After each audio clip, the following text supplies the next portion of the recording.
마태복음 5장 9절 말씀입니다. 복이 있도다 화평케 하는 자. 본문 말씀 한번 읽어보겠습니다. 화평하게 하는 자는 복이 있나니 그들이 하나님의 아들이라 일컬음을 받을 것이며. 오늘 말씀은 아주 소중한, 우리가 신앙인으로서 살아가는데 예수님께서 우리가 복된 사람이 된다는 것, 복된 사람이 이미 되어 있는 사람은 어떤 모습인가, 이 말씀을 주셨는데, 그 말씀을 한마디로 말하면 화평하게 하는 자, 이런 뜻입니다. 영어 성경으로 보면 The Peacemakers라고 되어 있죠. 주님께서 이렇게 보면서 우리의 삶의 모습이 어느 장소에 또 어떤 환경에 가든지 그 사람으로 말미암아서, 우리 그리스도인들이죠, 하나님의 자녀들이죠, 우리 하나님의 자녀들이 그곳에 가기만 하면 그곳에 원래 어려움이 있었고 갈등이 있었고 아픔이 있었는데 그걸 치유해내고 그 안에 화평을 이룬다. 그런 사람들을 피스메이커라고 부릅니다. 근데 실제로 우리의 삶에는 그런 피스가 사실은 없습니다. 현대 사회를 살아가는 우리들의 삶을 가만히 들여다보면 주님께서 말씀하시는 구약 성경의 단어로 샬롬이라고 그러고, 그 샬롬을 헬라어로 번역하면 에이레네라는 단어인데, 이런 에이레네, 샬롬이 우리 가운데 사실 없는 거죠. 비근한 예로 우리 안에 이제 이 샬롬이 없는 상태, 샬롬의 부재라고 그러죠. 그런 상태를 불화라고 부르는데, 불화라는 말보다 더 우리 마음속에 다가오는 한 단어가 있어서 오늘 여러분 그 단어를 나누려고 합니다. 그럼 불화한 상태를 표현하는 이 시대에 아주 적절한 단어가 뭐예요? 갈등이라는 단어입니다. 이 갈등이라는 단어는 한자어예요. 칡넝쿨을 의미하는 갈자와 등나무를 상징하는 등자. 그래서 이 두 식물이 이렇게 엉겨가지고 사는 모습을 갈등이다, 그렇게 부르죠. 근데 이게 갈등이 되는 원인이 있어요. 칡은 여러분들이 있는 쪽에서 보면 이제 왼쪽에 있는 꽃인데, 이건 넝쿨 식물입니다. 저희 어렸을 때 먹을 것도 없고 뭐 그때는 간식거리 없잖아요. 그러니까 딸기철에는 산딸기도 따먹고 머루도 따먹고, 그것도 없을 때 가을철이 되면 이제 뭐 그런 거 없을 때 산에 가가지고 칡을 캐요. 그러면 아주 운 좋은 날은 칡이 이렇게, 수칡은 쭉쭉 뻗어가요. 그 뿌리도. 그런데 그 중에 칡이 이제 이렇게 가다가 이렇게 알이 들어있는 칡을 이제 암칡이라고 부르는데, 그런 걸 만나면 이제 그걸 잘라가지고 온 동네 애들이 다 찢어가지고 이렇게 물고 다니고, 그리고 국물을 이제 먹는 거죠. 근데 그걸 한 게 온 동네 애들이 다 입이 시커멓게 돼가지고 먹었던 기억이 있어요. 그게 칡입니다. 근데 이 칡하고 등나무하고 따로따로 있으면 꽤 괜찮아요. 칡은 그렇게 뿌리를 갈근이라 그래가지고 칡뿌리를 갈근이라 그러죠. 소화제거든요. 그거 아주 좋은 웰빙 식품이기도 하고, 또 칡넝쿨은 아주 질겨서 겨울에도 이제 낫 하나 들고 지게 하나 지고 이렇게 산에 가서 나무를 한 다음에 그 나무를 이렇게 한 단씩 묶어야 되잖아요. 그럴 때 칡넝쿨을 탁 끊어가지고 묶으면 겨우 내내 안 끊어져요. 그 정도로 아주 좋은 그런 묶음을 가질 수 있는 그런 재료가 되기도 하는 게 칡입니다. 등나무는 여러분들이 아시다시피 등가구를 만들죠. 그래서 여러분 집에도 등으로 만든 가구가 있으신가요? 참 고급스럽고 또 편안하고 아주 좋은 그런 가구를 만드는 재료이고, 꽃도 저렇게 연보라색으로 해서 은은한 향기가 있는 그런 것인데, 이 두 식물이 만나면 이 칡은 오른쪽으로 이렇게 감고 올라간대요. 반면에 이 등나무는 왼쪽으로 이렇게 감기면서 올라가는 거예요. 근데 이제 이걸 부부간으로 이렇게 평행 이동을 한번 시켜보자고요. 여러분, 아내가 의사를 결정하는 방식이 늘 오른쪽으로 비비고, 그 다음에 남편은 왼쪽으로 비비고, 이렇게 되면 그 사이에서 뭐가 일어나는 거예요? 갈등이 일어나요. 컨플릭이 일어난다. 근데 그걸 이제 우리는 상담하기 위해서 부부 갈등이다. 생각해보면 갈등이라는 단어가 이게 심각한 거예요. 이게 한번 꼬이면요, 낫으로 막 잘라내고 막 이래도 토막토막 잘라져도 안 풀어져요. 그 정도로 이게 심각한 거거든요. 근데 뭐 부부간에만 갈등이 있나요?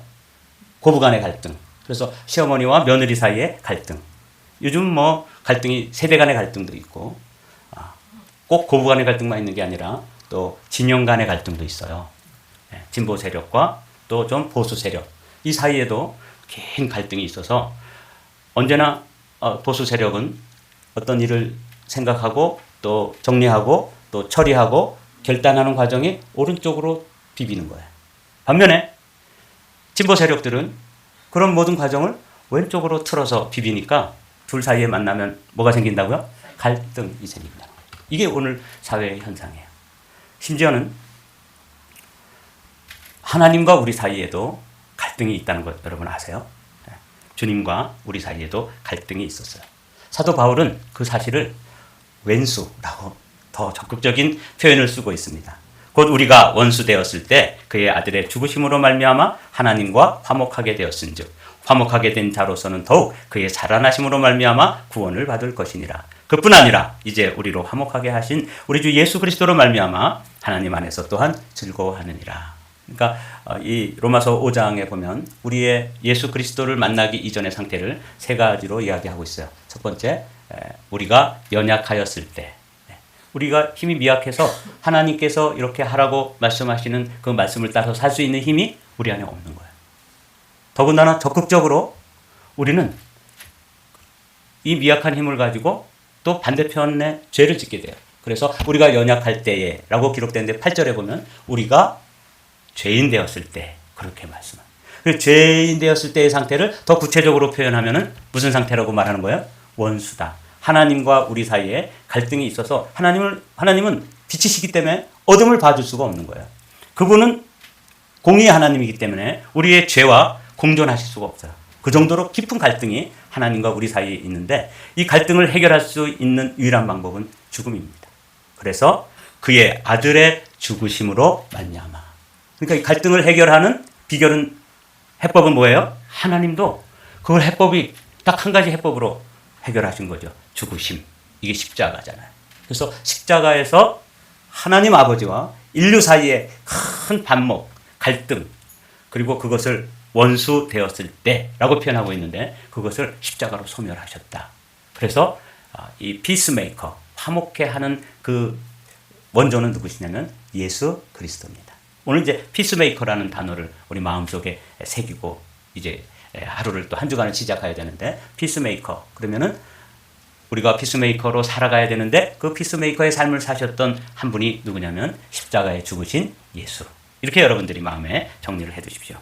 사실은 예수 그리스도께서 12제자를 이렇게 부르셨잖아요. 그런데 그 12제자 가운데는 당시에 급진적이고 과격한 좌파가 예수님의 제자 가운데도 들어있었다는 것 여러분 아십니까? 이거예요. 그러니까 제자들 사이에서도 우파와 좌파가 있었던 거예요. 현대 그리스도인, 특별히 한국의 그리스도인들도 이렇게 성향이 좀 급진적이고 진보적인 그런 사람들, 또 보수적이고 또 우파 성향을 가진 그런 사람들이 이렇게 있잖아요. 목사님들도 반반인데 예수님의 제자 가운데도 여기 열혈당원 시몬, 열혈당원 또는 우리가 가지고 있던 예전의 성경은 열심당원이라고 불리우는 그래서 이 사람의 꿈은 뭐냐면 혁명을 통해 가지고 새로운 세상을 만드는 거예요. 그런데 그런 사상을 가지고 있었는데 예수라고 하는 청년을 보니까 그 청년을 이용해서 한번 새로운 세상을 만들 수 있겠다. 이런 꿈을 가지고 예수님의 제자 그룹에 들어와 있었던 것이죠. 근데 예수님은 늘 용서하라 그러고 죽으라 그러고 네가 먼저 손을 내밀라 그러고 이렇게 하시니까 예수님과 이 시몬 사이에도 뭐가 있었어요? 갈등 있었다는 거죠. 예수님이 칡넝쿨이라면 이 시몬이라고 하는 제자는 등나무였어요.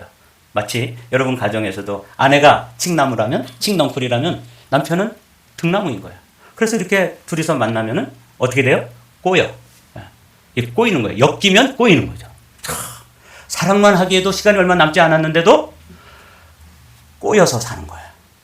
그건 다른 사람 얘기가 아니에요. 저희 가정에서도 제가 벌써 결혼 생활이 이제 35년 정도 돼 가는데 이쯤 되면 철도 들만 하고만 어쩌면 그렇게 철없이 둘이서 여러분 안 보는 데서 자주 갈등을 하고 있답니다. 마치 칡넝쿨과 등나무가 꼬이는 것처럼. 여러분 마음속에서도 지금 한 사람이 생각날 거예요. 아유, 나는 배우자는 아닌데 또 부모님하고 꼬여. 또 자녀들하고도 꼬이고.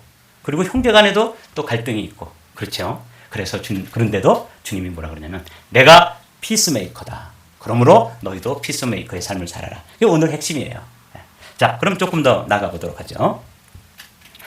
오늘 이 말씀을 먼저 결정적으로 제가 충격을 받은 말씀이 요 9절 말씀의 뒷부분이에요. 화평케 하는 자는 복이 있나니 그들이 하나님의 아들이라 일컬음을 받을 것이며, 요 개혁성경이나 개혁개정판은 누가 누구를 하나님의 아들이라고 불러준다는지 그 주체가 조금 불분명해요. 그런데 새 번역으로 보면 충격입니다. 평화를 이루는 사람은 복이 있다. 다 같이 읽어보실까요?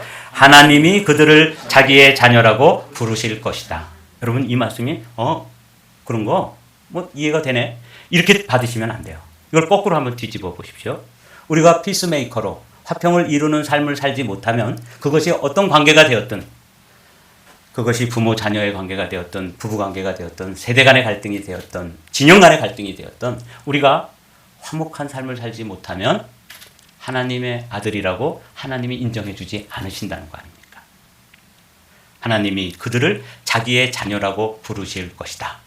이 말씀을 여러분들이 한번 마음속에 잘 새겨보면서, 내가 화평케 하는 자, 내가 화목을 이루는 자가 아닌 그런 상태로 신앙생활하면, 아무리 여러분들이 뭐 예배 시간에 손을 들고 찬양하고, 그리고 청산유수로 또 우리가 하나님 앞에 방언으로 기도하고 뭐 이런 거 다 할 수 있어요.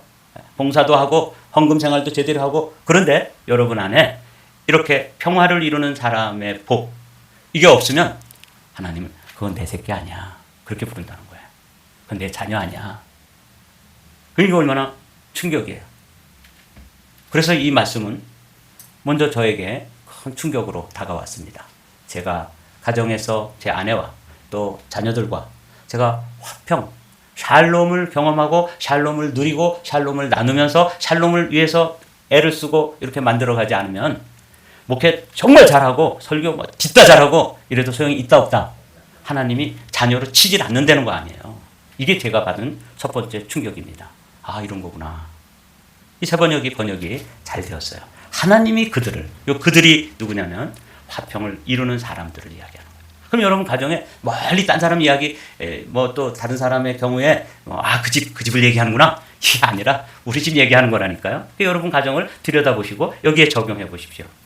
호세아서에 보면은 고멜과 호세아 사이에 난 자녀를 내 백성이 아니라 이렇게 부를 때 로 암미 이렇게 부르시잖아요.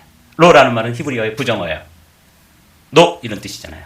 not 이런 뜻이 아니다. 암미 나의 백성. 내 백성이 아니에요. 더 쉽게 우리 식으로 표현하면 내 자녀 아니고 내 새끼 아닌 거예요. 하나님께서 그렇게 말씀하신다는 거예요. 이거 얼마나 준엄한 말씀이에요. 여러분, 오늘 이 말씀, 화평을 이루는 사람은 복이 있다, 하나님이 그들을 자기의 자녀라고 부르실 것이다 하는 이 말씀을 여러분 마음속에 잘 적용하십시오. 내가 지금 누구와 불화한 상태에 있다? 그럼 나는 멀쩡히 예배 드렸는데도 하나님이 넌 내 새끼 아니야, 이렇게 말씀하신다니까. 이건 또 제가 그렇게 말하면 여러분 시험 들으실 수도 있겠지만, 예수님이 그렇게 말씀하시니까 여러분 마음속에 한번 잘 적용해 보십시오. 여러분 가정에서 화평하십니까? 화목하십니까? 부부간에 샬롬이 있습니까? 부모와 자녀 간에 샬롬으로 충만하십니까? 이렇게 물어보면 이제 답이 다 나오는 거죠. 주님께서는 그래서 우리에게 화목으로 부르십니다. 화평하게 하는 자는 복이 있나니 그들이 하나님의 아들이라 일컬음을 받을 것이며 하는 이 말씀은 우리를 화목의 사람들로 부르시는 거죠. 이 화목의 사람들을 부를 때 제일 먼저 우리가 생각해야 될 게 뭐냐면, 부부간의 갈등, 부모와 자녀 간의 갈등, 세대 간의 갈등, 진영 간의 갈등보다 더 우선해서 갈등이 뭐냐면 하나님과 인류 사이에, 하나님과 나 사이에 갈등을 먼저 치유하고 해소하고 풀어야 되는 거예요. 여러분들에게 이 풀림이 경험되어지기를 주님의 이름으로 축복합니다. 그러므로 우리가 그리스도를 대신하여 사신이 되어 하나님이 우리를 통하여 너희를 권면하시는 것 같이 그리스도를 대신하여 간청하노니, 다 같이 너희는 하나님과 화목하라. 이거를 지금 예수님 안 믿고 이 시간에도 예배 안 드리고 길거리를 걸어다니는 사람들에게 주신 말씀이 아니십니다. 이 말씀은 누구에게 주신 말씀이에요? 교회 공동체, 고린도 교회라고 하는 교회 공동체에게 주신 편지 중에서 두 번째 편지를 쓰면서 내가 정말 간청을 하는데 하나님과 화목하라, 이렇게 말씀하시는. 그리고 고린도 교회 성도들 안에는 하나님과의 갈등을 제대로 해결하지 못하고 신앙생활한 사람들이 많이 있었다는 것이죠. 이 이민교회 안에도 하나님과 화목하라. 너희는 하나님과 화목하라 하는 이 명령, 이 간청 앞에 자유롭지 못한 사람들이 있을 수 있거든요. 우리 한마음교회 성도들은 오늘 화평케 하는 자는 복이 있다. 복이 있는 사람들의 첫 번째 모습은 뭐냐면 하나님과 사이의 갈등이 해소된 거예요. 예수님이 그걸 다 이루어 놓으셨어요. 그냥 예수님의 방식을 그냥 마음속으로 받아들이기만 하면 돼요. 여러분들이 하나님과 화목을 경험하고 그 안에서 샬롬이 충만하게 되시기를 주님의 이름으로 축복합니다. 이건 너무 중요한 거예요. 내가 하나님과 지금 화목한지 안 한지는 금방 알 수 있어요. 하나님이 하라 하는 걸 나는 하지 않고 있으면 하나님과 화목하지 않은 거예요. 하나님이 하지 마라 그런 거 또 계속 하고 있잖아요. 그럼 아직도 하나님과 화목하지 않은 상태예요. 뭐 이거 어렵지 않아요. 여러분들이 그냥 여러분들 마음속에 금방 깨달아질 거예요. 나는 어떻게 살고 있지? 나는 아직 하나님과 화목하지 않은 상태구나. 그걸 죄라고 부르는데 계속 죄를 짓고 있으면 하나님이 힘들어하세요. 하나님과 나 사이에 뭐가 없는 거예요? 샬롬이 없는 거예요. 다른 얘기를 하면 나는 칡렁풀이고 하나님 등나무세요. 그러니 이 꼬이는 것을 이걸 어떻게 하면 좋습니까? 이 상태인 거죠. 그래서 사도 바울은 고린도 교회 성도들에게 하나님과 더불어 화목하라 하는 이 놀라운 말씀을 주셨는데 이 말씀이 그저 다른 사람들 나 말고 다른 사람들을 위해서 선포되어지는 말씀이 아니라 오늘 이 한마음교회에 나오셔서 이 말씀을 듣는 저에게 여러분에게 아주 분명하고 또 뚜렷하게 적용되시기를 주님의 이름으로 축복합니다. 아멘. 그렇습니다. 이 화목하게 되는 방식을 이제 하나님과 화목하라 그리고 두 번째로는 서로 화목하라. 그래서 오늘 이 화목에 대해서 제가 여러분들에게 한 두 서너 구절을 여러분들에게 소개할 텐데 그때 여러분들이 딱 한 단어만 기억하면 돼요. 서로라는 단어를 기억하십시오. 화평케 하는 자는 복이 있나니 그들이 하나님의 아들이라 일컬음을 받을 것이며 그래서 화평케 하는 자는 영어로 the peacemaker라고 되어 있는데 이 화평을 이루는 자 the peacemaker라는 뜻은 원래 두 단어가 합해져 있는 거예요. 에이레네, 샬롬이라고 말씀드렸죠. 이 평화 또는 화평이라는 이 단어와 그리고 만들다, 포이에오라고 하는 두 단어가 만들어서 the peacemaker 이렇게 되어 있는 거죠. 평화를 만들기 위해서 노력하는 사람들. 이 사람들을 화평케 하는 자, 화평을 이루는 자. 우리가 지금 어떤 삶을 살아야 된다고요? 피스메이커가 되어야 되는 거예요. 그러니까 예수님이 피스메이커의 원조시고 예수님을 따라 사는 삶이 뭐라고요? 화평케 하는 자, 화평을 이루는 자들이에요. 화평을 이루는 삶을 다른 말로 얘기하면은 용서라고 부를 수 있어요. 세 단어를 빨간 하이라이트로 되어 있는 세 단어를 한번 읽어보실까요? 양보, 관용, 희생 이런 거예요. 양보라는 것은 저 사람하고 나하고 칙하고 등나무하고 서로 다르구나. 한 사람은 오른쪽으로 꼬이고 한 사람은 왼쪽으로 꼬이는구나. 생각하는 것이나 일을 결정하는 것이나 일을 추진하는 방식이 이렇게 서로 다른 것들을 인정해 주는 것. 이걸 뭐라고 부른다고요? 양보한다는 거예요. 두 번째로 그렇게 상대방이 어떤 잘못을 저지르고 내가 보기에 분명히 잘못되었는 것을 우리는 그것을 덮어주는 삶. 이것을 관용이라고 불러요. 실수를 품는 너그럽고 넉넉한 삶. 그러니까 이걸 이제 멀리 이렇게 얘기할 거 없이 여러분 가정에서 부부간에 또 부모와 자녀간에 여러분들이 이 세 단어를 기억하셔야 돼요. 내 아내와 내 남편 사이에는 뭐가 존재해요? 디퍼런스가 존재해요. 틀린 건 아닌데 달라요. 그래서 때때로 그 다른 것을 가지고 무슨 일을 하다 보면 실수를 범하게 되는데 그것을 덮어주는 삶. 사랑은 허다한 허물을 어떻게 하느니라? 드러내느니라? 아니면 덮느니라? 덮느니라. 제가 요즘 목회하면서 우리 한마음교회 성도들이 이렇게 많이 몇 분이 이렇게 교회를 이제 떠나서 더 멋진 신앙생활을 위해서 이렇게 옮겨가신 분들이 있는데 그분들이 한 가지 하는 것 중에 한 가지 뭐냐면 우리의 허물을 계속해서 지적한다는 거예요. 이것도 잘못됐고 저것도 그럼 맞아요. 그거 우리가 응당 들어야 될 말이에요. 그럼에도 불구하고 화목하게 되려면 어떻게 해야 된다고요? 허다한 허물을 덮어줘야 돼요. 이게 관용이에요. 그렇게 하려면 누가 내려놔줘야 돼요? 자기 자신을 내려놔야 되기 때문에 자기가 희생되어야 되는 거죠. 십자가를 지고 가는 삶. 이걸 통해서만 뭐가 이루어지는 거예요? 샬롬이 이루어져요. 여러분 가정에 샬롬이 자꾸 깨지는 이유는 이 세 가지를 하지 않기 때문입니다.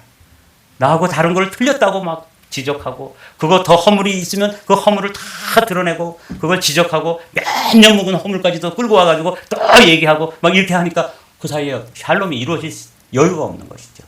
자기는 조금 더 양보하지 않고 조금 더 관용하지 않고 조금 더 희생하지 않고 그래서 오늘 사랑하기 위해서 우리가 화목하기 위해서 세 가지를 화목하게 하는 말씀을 우리에게 부탁하셨는데 세 가지로 말씀을 나누려고 그래요. 맨 위에 하이라이트 읽어보실까요? 시작. 서로 발을 씻으라. 이거예요. 내가 주와 또는 선생이 되어 너희 발을 씻었으니 너희도 서로 발을 씻어주는 것이 옳으니라. 내가 너희에게 행한 것 같이 너희도 행하게 하려 하여 본을 보였노라. 여러분 남편들이 여기인데 아내의 발을 씻어주신 적이 있으신가요? 여기 아내들이 있는데 남편 발 한번 정말 무릎 꿇고 씻어주신 적이 있나요? 그럼 굉장하시네요. 제가 그 크리스탈 처치에 지금은 이제 다른 교회가 되었는데 옛날에 수정교회라고 있죠. 그 교회 갔는데 뭐 다른 거 그 뭐 웅장한 건물 이런 거는 기억이 안 나는데 예수님이 누군가의 발을 씻기는 그런 작은 동상이 있는데 그때 예수님의 얼굴을 보려면 어떻게 봐야 되는지 아세요? 나도 무릎을 꿇고 이렇게 숙여야지만 그 예수님의 제자들의 발을 씻기는 모습을 볼 수 있었습니다. 얼마나 낮게 만들어져 있는지. 그렇습니다. 내가 누군가의 발을 씻기려면 예수님처럼 그렇게 무릎을 꿇고 수건을 두르고 그리고 예수님 얼굴을 쳐다볼 수 없을 만큼 아주 낮아진 상태에서 상대방의 발을 씻기고 허물을 씻기고 더러움을 씻어내주면 이게 그 안에 뭐가 생긴다고요? 샬롬이 생긴다는 거예요. 서로 발. 남편만 아내를 씻어준다든지 아내만 남편을 씻어준다든지 그게 아니라 서로. 오늘 서로라는 단어를 기억하시면 여러분 가정의 화평, 에이레네, 샬롬이 이루어지는 줄로 믿습니다.